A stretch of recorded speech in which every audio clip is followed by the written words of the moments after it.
Today, I would like to discuss the February 18th article in the Kaiji Shimbun reporting that Hapag-Lloyd has agreed to acquire Zim.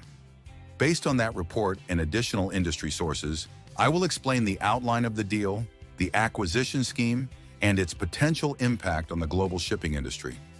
First, the basic facts. Germany's major ocean carrier, Hapag-Lloyd, has agreed to acquire Israel's Zim integrated shipping services for approximately $4.2 billion US, or roughly 630 billion yen. The offer is bold. Hapag-Lloyd plans to purchase all outstanding shares of Zim for $35 per share in cash. This represents a premium of about 58% over Zim's recent share price and an extraordinary 126% over the price before takeover rumors emerged. If the deal is completed, the industry landscape will clearly shift. Hapag-Lloyd's operating fleet will expand to around 400 vessels, and its total container capacity will exceed 3 million TEU. That scale reinforces its position among the global top carriers. Looking at the rankings, Hapag-Lloyd is currently the world's fifth largest container line, while Japan's Ocean Network Express, or ONE, ranks sixth. The two have been competing closely in recent years. With the acquisition of Zim, Hapag-Lloyd will widen the gap over ONE and move closer to the fourth-ranked COSCO.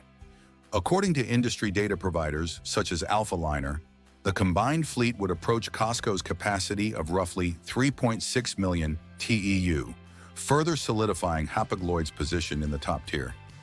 What makes this deal particularly interesting is how it overcomes political hurdles unique to Israel. Zim has long been subject to a so-called golden share held by the Israeli government. This special share grants veto rights over matters related to national security, effectively making a full foreign takeover extremely difficult. To resolve this issue, Hapag-Lloyd adopted an unusual structure. An Israeli investment fund, FIMI, will establish a new company that inherits the golden share and the Zim brand name.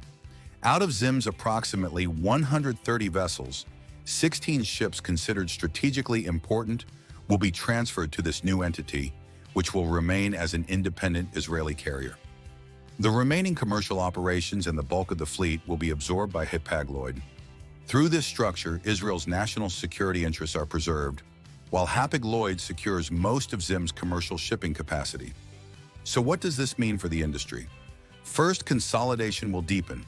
Today, the top 10 container carriers control roughly 85% of global capacity.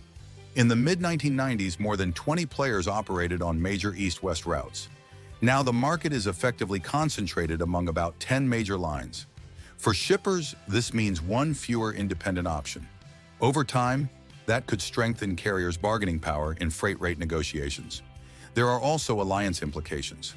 Hapag-Lloyd is currently working with Maersk under a new cooperative framework known as Gemini. If Zim's fleet, including its LNG-fueled vessels and digital capabilities developed in recent years, is integrated into that structure, service reliability and operational efficiency may improve further. However, investors remain cautious. Although Zim's share price jumped following the announcement, it has not fully converged to the $35 offer level. Markets are pricing in regulatory risk. Approvals will be required from competition authorities in multiple jurisdictions, and political resistance within Israel cannot be ruled out.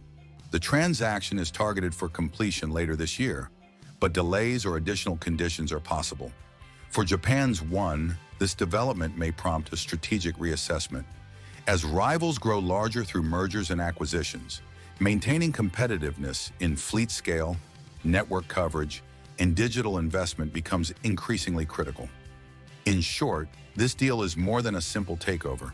It represents another step in the structural consolidation of global liner shipping.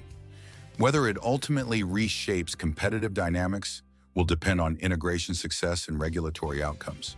But the direction toward fewer, larger players is unmistakable. That's all for today. Thank you very much.